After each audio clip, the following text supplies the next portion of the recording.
Good morning. We're live from the HCCTV studios this morning. I'm Todd Duplantis. Welcome to Up to the Minute. It is Wednesday, November the 13th. This whole month is just zooming by. Dr. Lana Pagao is joining me. She is my Wednesday co-host, joining us from the Northwest College. Good to see you, Lana. Good morning, Todd. Yeah, this month really is flying by. Yesterday, I actually stopped at Starbucks. I asked what brew they had. They said their Christmas roast. So I guess we're just bypassing Thanksgiving altogether. Yeah, and the thing about Starbucks, I'm going to say it on the air, but they need to bring back the gingerbread and the eggnog lattes. That said Christmas to me. Peppermint mocha you can get any time of year. White chocolate you can get any time of year. Bring back the specific ones. I didn't take those over pumpkin spice. Yeah. Gingerbread. I used to go in there all the time for the gingerbread latte. Absolutely. It was good. I guess it wasn't that popular. It's kind of like what they did with New Coke back in the 80s. I don't know if you remember that, but Coca-Cola sales were slumping a bit. So they take it off the market, replace it with junk called New Coke, and then bring it back and it goes through the roof with sales. Maybe they'll do that one day with the gingerbread latte. Yeah. Well, I look forward to that. We'll wait for that day, but I'm not going to hold my breath for it. Hey, we are glad to have you with us this morning. We're live during the holiday season as well. Mondays through Fridays when HCC is in session. And Lana, they can also catch us on social media anytime and also on HCCTV. That's right. We are live on the Houston Community College District Facebook page, not HCC, and on YouTube. We're also on X, LinkedIn, and on HCCTV at noon, 5, and 10 p.m. Monday through Friday. So, Lana, you're going to be talking with this next guest. Daniel Dylla is the director of HCC's Instructional Initiative, and you'll be discussing a book called The Power of Moments. Daniel, this is a book that is being introduced to our faculty as well. That's right, Todd. We distributed to all of our full-time faculty at our instructional day in the fall, and so we're hoping that people have dove in and learned something from it. All right, we're looking forward to hearing all about it. Lana will be with you in about 10 minutes or so stick around. Okay, we're back welcoming in our studio a guest who's always working to help our students find work. Dr. Christina Robinson is Executive Director of HCC's Work-Based Learning and Industry Partnerships. Welcome back to the show. Thank you so much. It's so nice to be here. I know. Right? Yeah, we've kind of changed a little bit in the studio for those. Maybe one day we'll give you all a 360 view, but we've got a few sets set up in here. So it's good to have you with us. And you're joining us on a special week because you prepare for this all year. It is National Apprenticeship Week, and this is the 10th anniversary, right? It is. We are so excited. Over the last 10 years, apprenticeships have skyrocketed across the country. And this year we get to celebrate those 10 years, engagement, innovation, and expansion. I know each year you guys have been having this Gulf Coast Apprenticeship, and you have another one of those coming up. Tell us a bit about that. Yes. So next week, we have the Gulf Coast Region Apprenticeship Summit, where we have an opportunity to bring in leaders from across the region and the country to talk about apprenticeships, our workforce, and more importantly, how we're going to build the talent pipeline. Right. Here in our city. And at the same time, we get to recognize the award winners. We have the Summit Awards, which recognizes leaders in apprenticeships or leaders in innovation and apprenticeship across the region. So we've got a lineup of those we're really excited about, and just a fantastic panel. I had an opportunity to talk to several of them this morning. They're all very excited. Got Tyson Foods, Amazon, MD Anderson, right. A laundry list of companies coming. With the topics that are being discussed, I imagine this is open for our students, of course. Is anyone invited? I mean, small businesses, large business, people, the community who's interested in this? Anyone can come to this event, small, medium, large.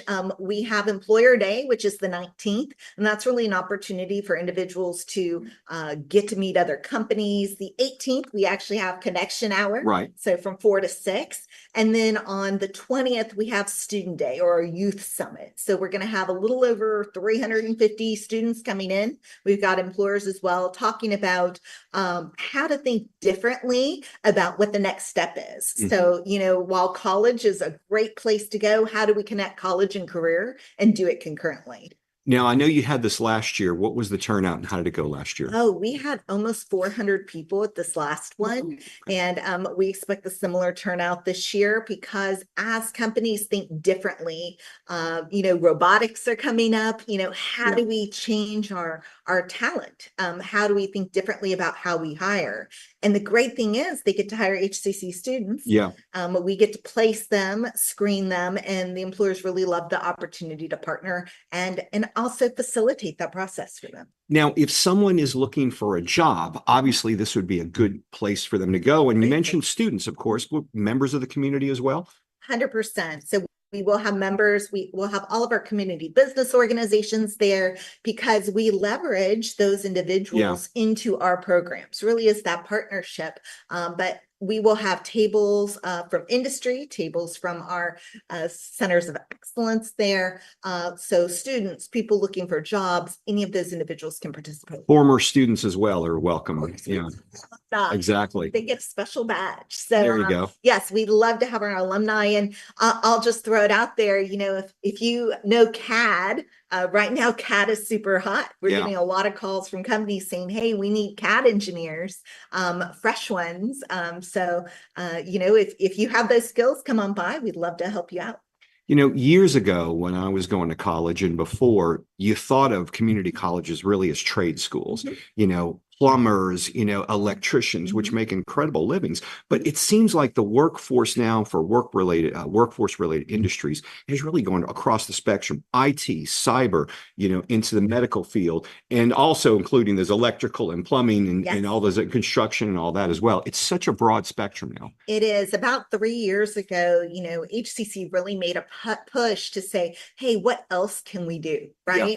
And that's when we started going outside of the traditional trades and bringing in things like you mentioned, cyber. We've got wastewater now. Yeah. We've got, like I mentioned, CAD, desktop support, you name it. I always say, if you think it, we can ink it, right? Because we will create it to make it work for the organization. But as a result of that, we were recently recognized as an apprenticeship ambassador by the Department of Labor because of the processes that we have and really the rigor and the quality of the apprenticeship programs that we're putting out. Do you have breakout sessions where the students can go in and discuss this, or really the attendees? We've got 8 breakout sessions for students, everything from, how do I make 6 figures in an apprenticeship? To, how do I fast track my career through apprenticeship? We have a whole series of different programs. We have a great one. The chef from MD Anderson's coming. He's going to be talking about how to rethink your culinary career for those individuals interested in culinary, because we're doing culinary apprenticeships as well. So really, we have a whole wide gamut, everything from plumbing and HVAC to IT that day. Special speakers. I know the chancellor, I'm sure, is going to make an appearance. We have Commissioner Briones will be there. Okay. We've got the state director for apprenticeships for the state of Texas, Lee Price. We've got a whole cadre of famous speakers. Yeah. Well, when I was going to college, one of the most important things I did was go to one of these little summits back at U of H. And I just happened to sit next to a lady who's very nice, very personable, and she happened to be the assistant news director at Channel 26. Years later, that's how I got my job there. So I can't, when I meet students, it's like I can't emphasize how good it is to network. Even if you don't walk out of this 2-day summit, which you probably won't with a job, but you're going to be able to network, which could lead to a job. Networking is everything. We tell these kids, look, you might not get the first job, right? We're going to send you to that interview. You might not get it, but you're building those skills and you're building the network, right? Because maybe the next time they have an opening, they're going to call and say, hey, I remember that person I interviewed. Maybe you didn't have the skill set yet, but now 6 months later you do. Or a couple of years later, you never know. You keep those relationships even after the summit's over. So LinkedIn, you teach them how to use LinkedIn and how to leverage that. I'm a big LinkedIn fan, and building that network, because leveraging those tools is how you find new opportunities. You've also got an MOU signing. How's that going along, and what's that going to be all about? We are really excited. TanChes Global Management, they're a global IT service firm. They are signing on Friday. We have an MOU signing, and they're actually hiring desktop support, office admin, and a series of different positions, all in the IT industry to help service their clients. Okay. So we are really excited as we continue to build out the IT area in partnership with our Center of Excellence in IT to really get these students a real life practical experience in the industry. And how many students do you expect that to serve? Sure. Well, we're starting with 4, but we see as we add more and more clients in that service network, we could see having 100 individuals. Wow, that's an incredible growth. And with all the funding, and this is something I want to throw out to businesses, right? We have so many different kinds of funding, skills development funding. You can get up to $500,000, small business funding, $250,000. So if you need money to either upskill, reskill, or deskill your employees, we can absolutely find it for you, or make sure we get the connection to make it happen. Don't let the money keep you out from working with us here at HCC. It doesn't. We'll figure it out. Well, we appreciate you being here, Dr. Christina Robinson, and we look forward to the summit next week. My pleasure. You know, anytime you want to come in, you know where the studio is now. Thank you so much for having me in. All right. We are going to take a short break. When we come back, Lana is going to be interviewing a special guest, and we'll be back in 60 seconds.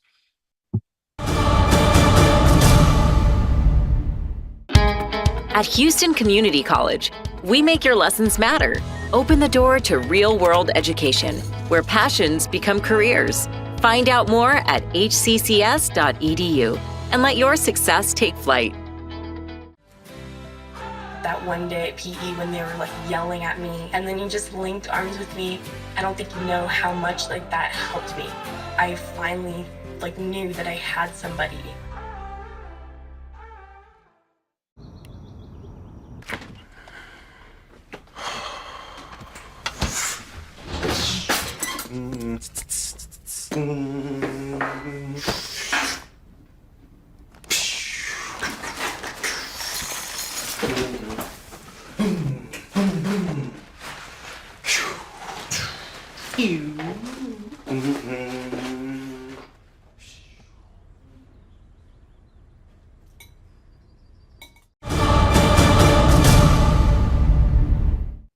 We're back with Daniel Dylla, Director of HCC Instructional Initiatives. Welcome back to the show, Daniel.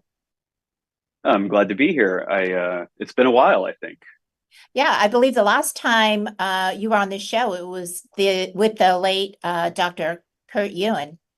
Yeah, I think we were in the thick of it with COVID, or just maybe coming out of parts of it. But I'm glad to be back. Thanks for having me. Well, good. We're glad you're back. So let's begin with a brief explanation of why you're on the show today. Sure. So as part of my role here as Director for Instructional Initiatives, I try to align the various kinds of things that we talk about. And so we have a lot of these metrics that we're trying to improve, and one of them is related to kind of helping our students succeed. One of the ways that we do that, we hope, is by helping students realize that they are part of this institution. You've heard the term sense of belonging, I'm sure, and if you haven't, I'll say it right now. But the idea is that through our work as faculty members here, but also staff, we are engaging with students and helping them feel like they're part of this place so that they come back. Because if we want them to learn, we want to make sure that they show up, but we also want to make sure that they return to keep that learning going. Oh, great. So how are you trying to increase enrollment? Yeah, so I think there's two ways, right? The enrollment is people who are coming to the institution fresh. There's also retention, right? So we think about the students we have that we try to keep, and typically we tend to lose some students from fall to spring, and from fall to fall even. And so what some of my goals are is to try to help faculty engage in practices that can help retain those students, not only from semester to semester, but even day to day, just sort of the reality of going to class, realizing that your professor cares about you and wants you to succeed and wants you to learn is a big driver of that student wanting to return to class. And so through that, we had an event earlier in fall, in August of 24, and we distributed a book called The Power of Moments. It's not specifically a teaching book, but it is a book that we thought our faculty could learn a few things from. And so that's a big reason that I'm here, is to talk a little bit about that book. So tell us, what is the power of moments? Yeah, so the book is not new. It came out maybe 5 or 6 years ago, which seems like an eternity in a lot of ways. But it's a book that talks about kind of sort of how powerful our time with other people can be in these particular moments that we have. So it seeks to kind of define a moment. Um, and a sort of classic example might be like Disney World. You know, think about if you've ever been to Disney World or any kind of theme park, you're there. There's ups and there's downs and there's all of this in between. If someone was asking you every hour how you're feeling, sometimes you're going to be feeling great. You're in line for Space Mountain, your kid's excited, you're ready to go, and sometimes you're going to be not feeling great because you're still in line for Space Mountain and you're still waiting to go. But sort of through research, when you look back at it, what people remember, right, are those peaks. They might remember the valleys, but really they remember those peaks. And so the hope is that through reading this book, we realize that we as people can be intentional about trying to design experiences that foster those kinds of moments for people, that foster those intentional things. There's some specific examples in the book that talk about sort of teaching engagement. There's a great anecdote about Yes Prep School. It's sort of Houston area, about how they initiated a signing day, just like like you would do for joining a sports team. And so that was the point of talking about that, is that you can intentionally create moments with people. And there are a lot of ways to do that, both inside the classroom and outside the classroom. So, how can faculty members create moments? Because if they engage students are more interested in learning, and that's how we retain our students. That's right. I think there's a lot of ways you can look at the way you design your course, or even what you've already designed and how you might update it a little bit. So you could imagine if you were teaching a government class or something, rather than simply talk about a particular trial or case that's going on, imagine perhaps you actually dress up, maybe put on a powdered wig, throw a gavel at somebody. I've got one over here.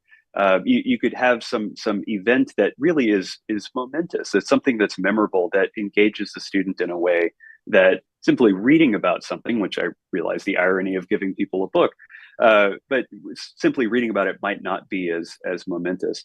And so, again, we remember those peak events, and those help us feel like we're part of it. Sometimes they're silly, but sometimes they're the things that you absolutely remember. I'm sure there's things you can think of from your class time at some point in your educational career that really did stick with you in a way that might not have if you were just sort of going through the same thing. So the idea is that we're trying to inspire faculty to think with the framework of my class, where are spots that I can be intentional about trying to make this feel special? Yeah, so this kind of goes hand in hand with the We Care initiative. How does that work? Yeah, so I'll tell you a little bit about We Care. So this We Care initiative at HCC started last year with a staff focus. And so it was a sort of a cultural, or hopefully a cultural movement, that we're trying to engage everyone who works here, staff first, but faculty second, with trying to sort of focus on helping students directly. So the staff program talks about, if you see someone within 10 feet, the 10-foot rule. If you see someone within 10 feet, you say, do you need any help? Or you just say hello. You wear a name tag, making sure people know that you work here. You make sure that you know what your department does and what other department might be helpful, things like that were staff focused. For the faculty side, we've begun rolling that out this year.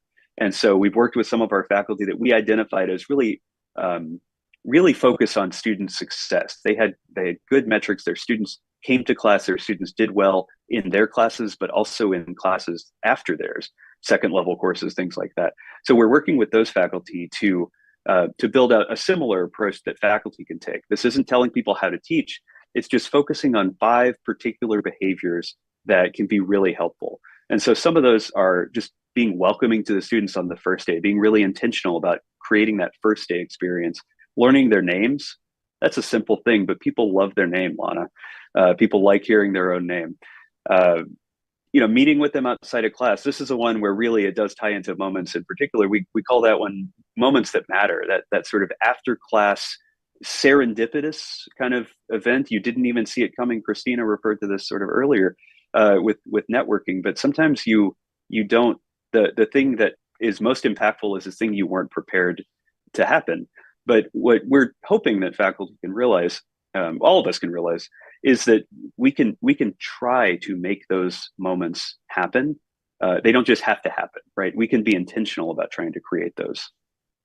Yeah, I during the first week of the semester, I try to stand by the elevator because students get off and they have no idea where they're going. And to be able to ask somebody and be pointed in the right direction seems to kind of ease the anxiety that the students might be having. Absolutely. So tell us real quick, why do such moments matter?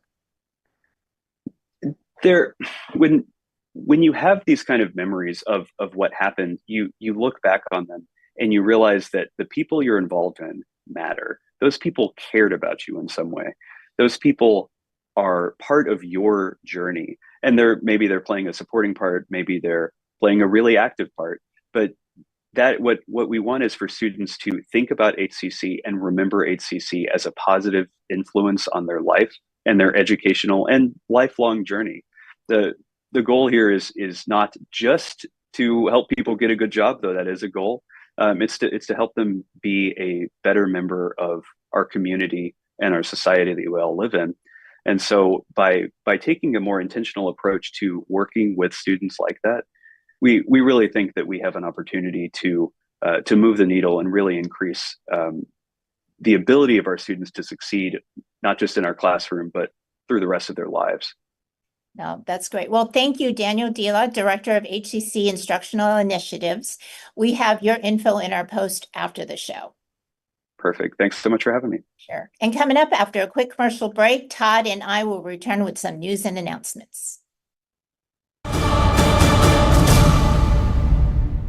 At Houston Community College, we make your lessons matter. Open the door to real-world education, where passions become careers. Find out more at hccs.edu and let your success take flight.